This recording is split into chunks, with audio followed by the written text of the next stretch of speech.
యేసు ప్రభుని రక్షకుడిగా తెలుసుకుంటే సంతోషం. ఇంకా మారు మనసు పొందండి. యేసు రక్షకుడు నీ కోసం ప్రాణం పెట్టిన యేసుకు నీ హృదయాన్ని, నీ జీవితాన్ని పరలోకం నిత్య జీవం వైపు నడిపిస్తాడు. ఈరోజు ఒకే ఒక్క మాట నేను చదువుతున్నాను. 72వ కీర్తన అద్భుతమైన మాట, 4వ వచనం. ప్రజలలో శ్రమనొందు వారికి అతడు న్యాయం తీర్చును, బీదల పిల్లలను రక్షించి బాధ పెట్టు వారిని నలగొట్టును. వింటున్నారా? శ్రమ నొందిన వారికి, బీదలని, శ్రమలో ఉన్న వారిని ఆయన ఏం చేస్తాడంటే తప్పకుండా కాపాడతాడు, రక్షిస్తాడు. బీదలకి, పిల్లలకి న్యాయం తీరుస్తాడు. వింటున్నారా? ఎవరైనా నీకు నేను బేదలు ఉండి అన్యాయం చేస్తే ఊరుకుంటాడా దేవుడు?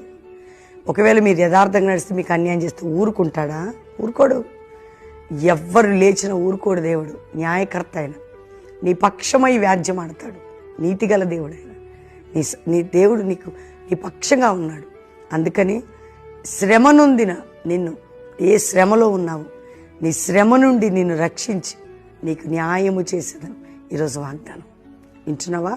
ధైర్యంగా ఉండి ప్రార్థన చేసుకో, దేవుని మాటను చదువు, ముందు వెనక వాక్యం కూడా ధ్యానించండి. వ్యక్తిగతంగా దేవునితో కనెక్ట్ అయి ఉండండి.